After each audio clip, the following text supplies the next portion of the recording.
नमस्कार, RBN 9 में आपका स्वागत है। मैं मनोज कुमार। एक नजर डालते हैं आज की सुर्खियों पर।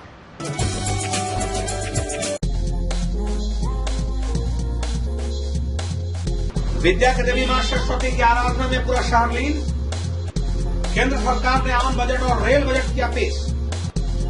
IMA ने केंद्र सरकार के आदेश का किया विरोध, कहा नहीं मानेंगे हम। अब खबरें विस्तार से। विद्या की देवी मां सरस्वती की आराधना शहर में शुरू हो गई है। शहर के गली मोहल्ला हो या चौक चौराहा और सभी शैक्षणिक संस्थानों में मां शारदे की आराधना की जा रही है। सभी लोग मां शारदे की आराधना में लीन हैं। पहले सुबह से पूजा अर्चना की जा रही है। विद्या की देवी मां शारदे की पूजा शहर में बड़ी धूमधाम से की जा रही है। शहर के सभी शैक्षणिक संस्थान में मां सरस्वती की पूजा हर्षोल्लास के साथ किया जा रहा है। पहले सुबह से विद्यार्थी अपने अपने परिधान में मां शारदे के दरबार पहुंच पूजा अर्चना में लीन हो गए हैं और उसके बाद लोगों ने पूजा के बाद प्रसाद का वितरण भी किया। आपको बता दें कि मां सरस्वती विद्या की देवी है और छात्र एवं छात्राएं मां को खुश करने के लिए अब नए नए वस्त्र पहनकर मां के दरबार पहुंचे और पूजा अर्चना की। लेकिन सबसे अहम बात, युवतियां जो है वो भारतीय नारी के परिधान में दिखी, यानी मां को साड़ी बहुत पसंद है और यही कारण है कि युवतियां मां की साड़ी पहनकर मां के दरबार पहुंची और पूजा अर्चना की। सरस्वती मां से मांगे कि हमारे पूरे विद्यालय परिवार को विद्या दे और हमें जो क्लास 10 में पढ़ते हैं हमें अच्छे मार्क के साथ पास करें। मैंने मांगा कि इस बार हमारा बोर्ड एग्जाम है तो हमारा अच्छा रिजल्ट हो, स्कूल का भी और मेरा भी, जिससे मेरा फैमिली का नाम रोशन हो और मैं उनके लिए प्राउड बन सकूं। केंद्र सरकार ने एक साथ रेल बजट और आम बजट पेश कर दी है, लेकिन रेल बजट और आम बजट से आम लोगों को कितना फायदा हुआ है ये हम जानने की कोशिश करेंगे। लेकिन हम आपको बता दें कि जमशेदपुर को रेल बजट में कुछ नहीं मिला है। इस बार भी निराशा ही हाथ लगी है। केंद्र सरकार ने रेल बजट और आम बजट एक साथ पेश किया है, लेकिन हम सबसे पहले आपको ये बताएंगे कि रेल बजट में जमशेदपुर और झारखंड को क्या मिला है। हालांकि लोक लुभावना बजट ये आम लोगों का कहना है, यात्रियों का कहना है कि यह बजट सिर्फ लुभावना बजट है। हालांकि कई स्टेशन अपग्रेड होंगे। 2020 तक मानव रहित फाटक सब बंद हो जाएंगे। रेलवे स्टेशन पर वाईफाई लगेगा। साथ ही यात्रियों की सुविधा को बढ़ाया जाएगा। लेकिन ट्रेन बढ़ाने की बात नहीं हुई। जमशेदपुर यानी टाटानगर रेलवे स्टेशन से खुलने वाली ट्रेन में कोई परिवर्तन नहीं, ना समय में परिवर्तन और ना ही नई सौगात मिली है। हालांकि लोगों का यह भी कहना है कि रेल बजट में केंद्र सरकार को सबसे पहले 3-4 चीज का ध्यान रखना चाहिए था। पहला, सुरक्षा। दूसरा, समय पर गाड़ी चले। तीसरा, गाड़ी की संख्या बढ़े और चौथा, यात्रियों की सुविधा ज्यादा से ज्यादा और साफ सफाई हो। ये तमाम मुद्दे हैं, लेकिन इससे केंद्र सरकार इस बजट में भटक गई। of the budget 2017-18 has been placed at rupees 21,47,000 crores. With the abolition of the planned non-planned classification of expenditure, the focus is now on revenue and capital expenditure. I have stepped up the allocation of capital expenditure by 25.4% over the previous year. This will have a multiplier effect and lead to higher growth. The total resources being transferred to the states and the union territories with legislature is rupees 4.11 lakh crores as against 3.6 lakh crores in the BE of 2016-17. I have made a provision of rupees 3,000 crores under the Department of Economic Affairs to implement various budget announcements and other new schemes for 2017-18.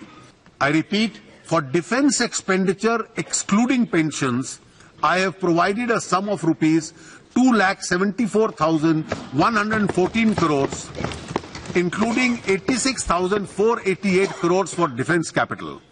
I have increased the allocation for scientific ministries to rupees 37,435 crores in 2017-18. For the first time, a consolidated outcome budget covering all ministry departments is being laid along with other budget documents. This will improve the accountability of the government expenditure. Indian medical association ने केंद्र सरकार के आदेश का विरोध किया है। केंद्र सरकार ने सीधे तौर पे कहा है कि अब उन्हें एमबीबीएस की डिग्री लेने के बाद टेस्ट देना होगा। अगर टेस्ट में वो पास नहीं तो फेल अगर हुए उनकी डिग्री की मान्यता नहीं रहेगी। इंडियन मेडिकल एसोसिएशन ने आज उपायुक्त कार्यालय पर एक दिवसीय धरना दिया और प्रदर्शन देखिए। आपको बता दें कि इंडियन मेडिकल एसोसिएशन का सत्याग्रह आंदोलन आज से शुरू हो गया है, हालांकि चरणबद्ध चलेगा। इंडियन मेडिकल एसोसिएशन का कहना है कि नेशनल मेडिकल ऑफ काउंसिल ने एग्जिस्टिंग टेस्ट का जो आदेश दिया है वो ये लोग मानने को तैयार नहीं है। सीधे तौर पर इन लोगों का कहना है कि 5 साल तक एमबीबीएस की डिग्री लेने के बाद ये टेस्ट देना कहां का जायज है। अगर इस टेस्ट में डॉक्टर फेल तो वो फेल हो गया, यानी वो डॉक्टर नहीं बन पाएंगे। ये केंद्र सरकार ने जो नियम लगाई है उसका ये डॉक्टर विरोध कर रहे हैं।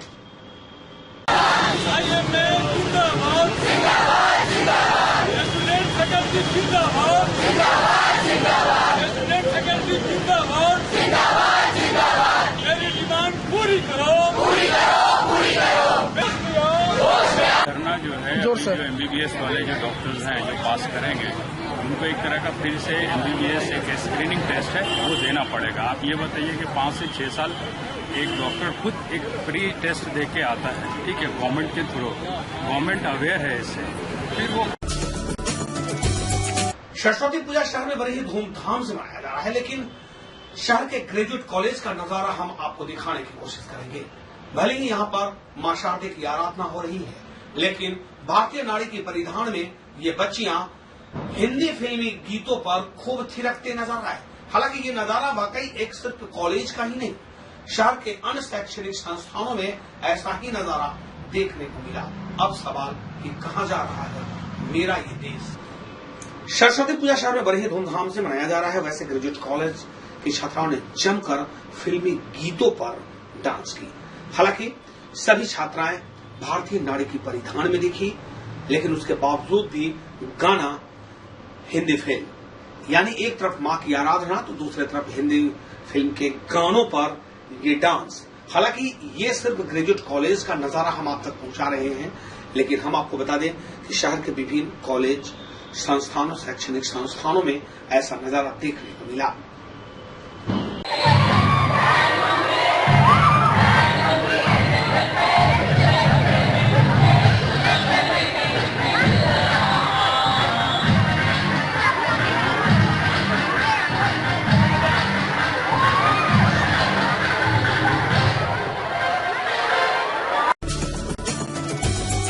खबरों में वक्त हो चला है छोटे से ब्रेक का।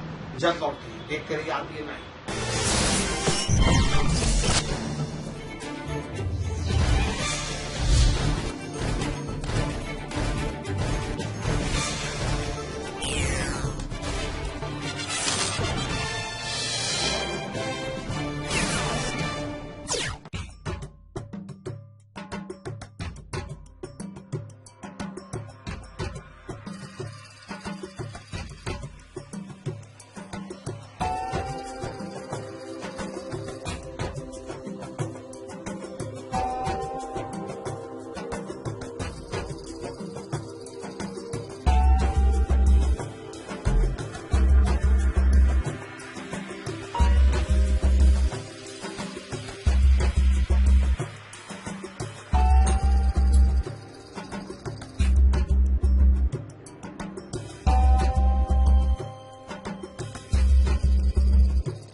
ब्रेक के बाद खबरों में आपका स्वागत है। रेल बजट के बाद आम बजट। हालांकि केंद्र सरकार ने एक साथ आम बजट और रेल बजट दोनों पेश कर दी है। रेल बजट में कुछ नहीं मिला तो आम बजट से क्या लोगों को फायदा होगा, ये हम जानने निकले हैं। हम आपको दिखाएंगे और ये जानने की कोशिश करेंगे कि वाकई इस बार के आम बजट से आम लोगों को फायदा होगा। लेकिन आप मेरे साथ बने रहिए और देखिए ये आम बजट पर जमशेदपुर की जनता की सीधी प्रतिक्रिया। आम बजट केंद्र सरकार ने पेश कर दी है और आम बजट पर आम लोगों की जो राय है वो हम जानने की कोशिश कर रहे हैं। आपको बता दें कि लोगों का जो कहना है आप सीधे आम लोगों की जुबानी सुनिए। लेकिन हम आपको उससे पहले बताते हैं कि इस बार केंद्र सरकार ने सिर्फ टैक्स में छूट दी है। किसानों के लिए कोई विशेष तोहफा नहीं मिला, लेकिन ऋण देने की बात आई है। मनरेगा योजना में पैसा को दोगुना कर दिया गया। आम लोगों के लिए, युवाओं के लिए कुछ नहीं मिला, न युवाओं को नौकरी और न ही किसानों को सब्सिडी। इतना ही नहीं, उन्हें पुराना ऋण माफ करने की भी बात नहीं सामने आई। यानी जो मुद्दा है, ये जो बजट है, ये सिर्फ केंद्र सरकार की अपनी बजट हो सकती है, लेकिन आम लोगों की बजट नहीं दिख रही है। हालांकि अब आम लोगों की जुबानी भी सुनिए। डिजिटल अर्थव्यवस्था को बढ़ावा देना, छोटे और मध्यम करदाताओं जिनकी कुल बिक्री ₹2 करोड़ तक है के लिए अनुमानित आयकर योजना लागू की गई है। वर्तमान में उनकी कुल बिक्री के 8% को अनुमानित आय माना जाता है। मैं बिक्री जो नकदी भिन्न साधनों से की जाती है के संबंध में इसे 6% करने का प्रस्ताव करता हूं। यह लाभ चालू वर्ष में किए गए लेन देनों पर भी लागू होगा। मैं कटौती राजस्व के साथ साथ पूंजी व्यय के रूप में अनुज्ञेय नकदी व्यय की सीमा 10,000 करने का प्रस्ताव करता हूं। इसी तरह नकद दान की सीमा जो किसी धर्मार्थ न्यास द्वारा प्राप्त की जा सकती है 10,000 से घटाकर 2,000 की जा रही है। सरकार द्वारा काले धन के लिए गठित की गई विशेष जांच दल SIT ने सुझाव दिया है कि 3 लाख रुपए से अधिक का कोई भी लेन देन नकदी में करने की अनुमति नहीं दी जानी चाहिए। The special investigative team set up by the government for black money has suggested that no transaction above ₹3 lakh should be permitted in. सरकार ने यह प्रस्ताव स्वीकार करने का निर्णय लिया है। इस निर्णय को लागू करने के लिए वित्त विधेयक में आयकर अधिनियम में समुचित संशोधन का प्रस्ताव किया गया है। मैं कैशलेस लेन देनों को बढ़ावा देने के लिए MPOS हेतु मिनिएचर्ड POS card reader micro ATM standards version 1.5.1 fingerprint readers, scanners और आयरिश स्कैनर्स पर BCD उत्पाद शुल्क, सेवी शुल्क और SD से छूट का प्रस्ताव करता हूं। इसके साथ ही मैं ऐसे साधनों के विनिर्माण हेतु कलपुर्जों पर छूट का भी प्रस्ताव करता हूं ताकि इन साधनों के देश में विनिर्माण को प्रोत्साहित किया जा सके।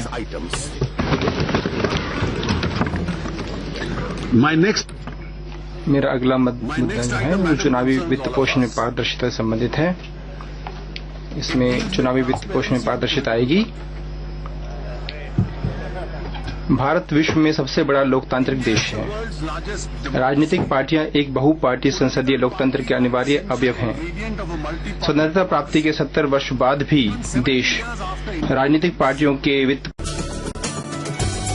चलते चलते एक नजर डालते हैं आज की सुर्खियों पर।